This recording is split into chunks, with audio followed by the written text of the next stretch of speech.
शौहर बाहर हो तो बीवी क्या करे। मेरे शौहर बाहर हैं, यानी मुल्क से बाहर हैं। अगर शौहर घर, लेकिन अगर मुल्क से बाहर हैं और मैं पाकिस्तान में हूँ, मेरे शौहर कहते हैं कि तुम मेरे साथ रहना चाहती हो तो यहाँ आकर जॉब करो, जबकि मेरी 1.5 साल की बेटी है। दूसरी सूरत में वो कहते हैं कि फिर मेरे ससुराल वालों के साथ जाकर रहो, जहाँ मेरे 4 जेठ और 4 देवर, होल सेल के हिसाब से माशाल्लाह देवर और जेठ हैं, और मैं वहाँ अपने आप को कंफर्टेबल नहीं समझती हूँ। अगर मैं इन दोनों सूरतों में से कोई भी नहीं मानती तो इनका कहना है शोहर अगर मुल्क से बाहर हो तो बीवी अपनी ख्वाहिश कैसे पूरी करे, तो बीवी को क्या करना चाहिए, इसी पे आज हमें बताएंगे मुफ्ती तारक मसूद साहब इस वीडियो इस बयान में। स्पेशली ये बयान उनके लिए है जो मेरे भाई परदेश में रहते हैं, जो 2-2 साल रह के आते हैं, तो स्पेशली ये बयान ये उनके लिए है। बाकी बातें बाद में करते हैं। चैनल को अपने जल्दी से सब्सक्राइब कर देना, लाइक करना और दोस्तों के साथ शेयर करना। क्या पता आपकी एक शेयर से किसी की जिंदगी बदले। तो चले चलते हैं वीडियो की तरफ। Let's play. शौहर बाहर हो तो बीवी क्या करे। मेरे शौहर बाहर हैं, यानी मुल्क से बाहर हैं। वैसे तो अगर शौहर घर से बाहर हैं तो आप सोएं सारा दिन, बेहतरीन ज़बरदस्त हिसाब किताब है।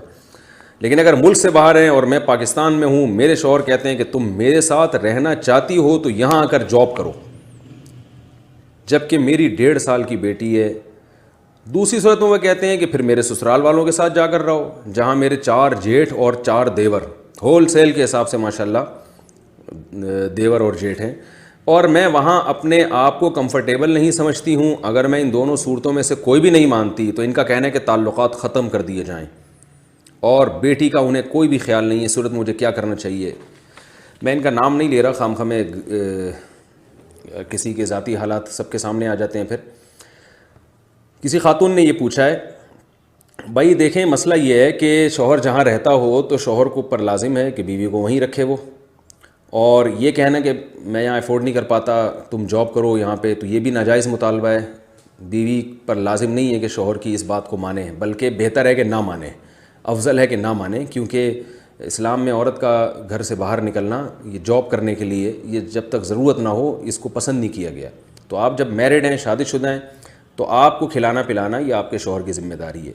इसी तरह बीवी को ये कहना कि अगर यहाँ नहीं आ सकती, जॉब नहीं करती, तो फिर जाओ मेरे माँ बाप के पास रहो, और वहाँ माशाल्लाह होल सेल के हिसाब से देवर और जेठ भी हैं, उन सब की भी खिदमत, तो ये भी जुल्म है औरत पर। इतने सारे अफराद की खिदमत औरत पर लाजिम नहीं है। और अगर उनकी खिदमत का नहीं कह रहे लेकिन जॉइंट फैमिली में उनके साथ रहने का कह रहे हैं, तो ये भी गलत है, क्योंकि जेठ से और देवर से पर्दा है। तो 1 2 3 देवर हों तो चलें, पर्दा भी समझ में आता है। 8 माशाल्लाह हैं तो इसमें ख़तरात भी ज़्यादा होते हैं। बहरहाल एहतियात के ख़िलाफ़ है ये। अगर इंशाल्लाह वो जेठ और देवर नेक ही होंगे, वो कोई यानी उनकी सोच अच्छी होगी, लेकिन इसके बावजूद इस तरह से अपने रिश्तेदारों में एक औरत को अकेले डाल देना इतने सारे लोगों के दरमियान, इसमें अगर औरत कंफर्टेबल महसूस नहीं कर रही अपने आप को, तो फिर मर्द पर लाजिम है कि वो उसके लिए अलग घर का इंतज़ाम करे और अपने साथ रखे। तो आपके शौहर पर यह शरन लाजिम है कि वो आपको बुलाएं, अपने साथ रखें। अगर वो इतना नहीं कमाते तो गुजारा करें, बेगम से बोलें भाई मैं इतना कमा रहा हूँ, मैं भी सूखी रोटी खाऊंगा, तुम भी मेरे साथ सूखी रोटी खाओ, क्योंकि ये सब चीज़ें शादी से पहले सोचनी चाहिए थी। जब शादी कर ली है तो बेगम तो फुलतरू की तरह चिपक गई है। मैं अक्सर बयान में कहता हूँ ना, कुरान में अल्लाह ने फरमाया वसाहिबतिही, कि क़यामत के दिन मर्द अपने बाप से, अपनी माँ से, अपने भाई से दूर भागेगा, और बीवी के लिए अल्लाह ने फरमाया अपने साथ रहने वाली से भी दूर भागेगा।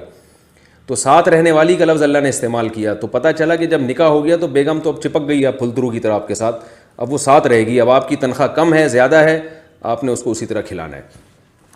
और अगर वो कहते हैं ताल्लुकात ख़त्म कर दिए जाएंगे, तो अगर इस बेस पे वो ताल्लुकात ख़त्म करते हैं तो बिल्कुल गलत करते हैं। बाकी ये कि आप क्या करें तो मैं आपको मशवरा नहीं दे सकता, मैं तो शरई मसला बयान कर सकता हूँ। शरई मसला ये है कि इस सूरत में आपके लिए उनसे तलाक़ का मुतालबा जायज़ है, लेकिन तलाक़ जायज़ होने के बावजूद नापसंदीदा है, क्योंकि इस पे आगे आपके लिए जो मसाइल आएंगे, पता चला इससे भी गई आप बच्ची को लेकर कहाँ दर बदर की ठोकरें खाती फिरेंगी।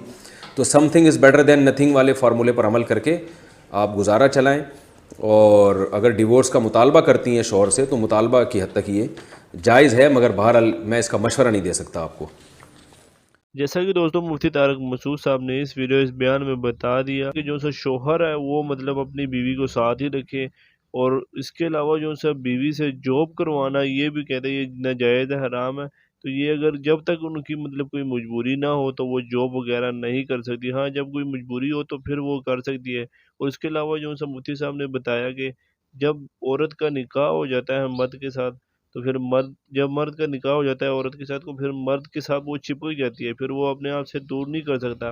ہاں بھائی اگر دور رہتا ہے مطلب وہ جاب وغیرہ کے لیے جاتا ہے 2 مہینے 4 مہینے، تو اس پہ یہی ہے کہ وہ اپنے ساتھ رکھے۔ جب مطلب بیوی ادھر اکیلی ہو، 4 جیٹھ ہو، 4 دیور ہو اور اتنی بڑی جوائنٹ فیملی ہو، تو وہ مفتی صاحب نے بتایا کہ یہ اتنا کام کرنا بھی جو سا جائز نہیں ہے۔ اور اس کے علاوہ انہوں نے بتایا کہ وہ اکیلی کو چھوڑنا یہ بھی جائز نہیں ہے، کیونکہ وہاں پہ دیور ہے، جیٹ ہے، کسی ٹائم میں بہت سارے گندے خیالات وغیرہ آ جاتے ہیں کیونکہ شیطان ہے۔ تو انہوں نے کہا کہ پھر اپنے شوہر کو چاہیے اپنے بیوی کو ساتھ ہی رکھے۔ اگر بیوی نہیں مانتی تو پھر شوہر اس کو کہے کہ بھائی میری اتنی سیلری ہے، ادھر میں سوکھی کھا رہا ہوں، پھر آپ نے بھی میرے ساتھ سوکھی روٹی کھانی ہے۔ تو یہی ہے دوستو، آپ اپنا خیال رکھا کرے۔ تو مطلب آج کل کی جنریشن ایسی نہیں ہے کہ اپنی بیوی کو اکیلا چھوڑنا بھی صحیح نہیں ہے، کیونکہ آج کل کے حالات ہی ایسے ہیں۔ دوستوں میں امید کرتا ہوں اس بیان کی آپ کو صحیح سمجھ آ گئی ہوگی۔ اسی طرح کی مزید ویڈیو دیکھنے کے لیے میرا یوٹیوب چینل ضرور سبسکرائب کرے، لائک کرے اور دوستوں کے ساتھ شیئر کرے۔ کیا پتہ آپ کی ایک شیئر سے کسی کی بھی زندگی بدل جائے۔ تو اپنا بہت سارا خیال رکھیے گا، دعاؤں میں یاد رکھیے۔ ملتے ہیں اور کسی نیکسٹ ویڈیو میں۔ اللہ حافظ۔